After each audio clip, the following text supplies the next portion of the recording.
दोनों ही वायदे काफी व्यवहारिक हैं। रोजगार को लेकर के 4 लाख नौकरियां, स्वरोजगार, जो राज्य के खजाने और वित्तीय जो आवश्यकताएं होंगी इस पूरे अभियान के लिए, उसके आधार पर यह घोषणा है। 10 लाख का तो कोई ब्लूप्रिंट है ही नहीं है तेजस्वी यादव के पास। तमंचे बांटना और फिरौती उद्योग वो बिहार की जनता जान चुकी है। और जिस तरह से रेलवे में नौकरियों को लेकर के लालू जी पर आरोप लगे, गैंगमैन की नौकरियों में जिस तरह से पैसे के बंदरबांट का आरोप लगा, वो बिहार की जनता भूली नहीं है। दूसरी तरफ ये कोरोना के टीके को लेकर के कई बातें कही जा रही हैं, लेकिन स्वास्थ्य बराबर एक राज्य का विषय है, एक स्टेट सब्जेक्ट है। और सत्ता में अगर एनडीए को जनता आशीर्वाद देती है तो इसे लागू करने का निर्णय राज्य सरकार करती है, तो फिर इससे किसको क्या परेशानी है? ये तो जनहित में है और ये लोगों के लिए बेहद महत्वपूर्ण फैसला है। वो जो चीज है, मतलब मैं तो बीजेपी के सलाहकार मंडली से कुछ समझ नहीं पा रहा हूँ कि कैसे लोग उनके सलाहकार हैं।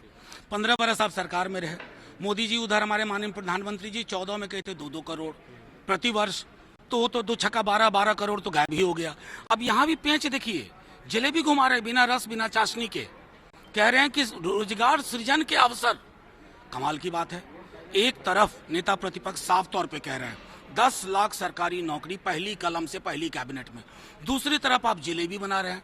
बिहार आपके जुमले को स्वीकार नहीं करेगा, कतई स्वीकार नहीं करेगा, क्योंकि बिहार को पहले आप तो वो 12 करोड़ नौकरी का हिसाब दीजिए, फिर आप 15 लाख प्रति खाते का हिसाब दीजिए, फिर माननीय प्रधानमंत्री जी ने वीर कुंवर सिंह की धरती आराब में कहा था अगस्त के महीने में 15 में 1,25,000 करोड़, उसका हिसाब दीजिए, क्योंकि बिहार अपना ऑडिटर स्वयं है, हर बिहारी ऑडिट करता है और उसने समझ लिया है कि आप जुमलेबाज लोग हैं। खुद माननीय गृह मंत्री जी ने कहा था कि 2 करोड़ तो जुमला होता है, चुनाव में फेंका जाता है, वगैरह वगैरह। ये उसी श्रेणी की चीज है। चिंतित भी हूं, दुखी भी हूं। विश्व का कोई भी राष्ट्र, कल्याणकारी राष्ट्र या राज्य, एक महामारी के खिलाफ जो वैक्सीन होता है उसको अपने चुनावी घोषणा पत्र में शामिल नहीं करता। ये शर्म का विषय होना चाहिए। अरे साहब, जान माल की, जिंदगी बचाने की चीजें भी चुनावी घोषणा पत्र में।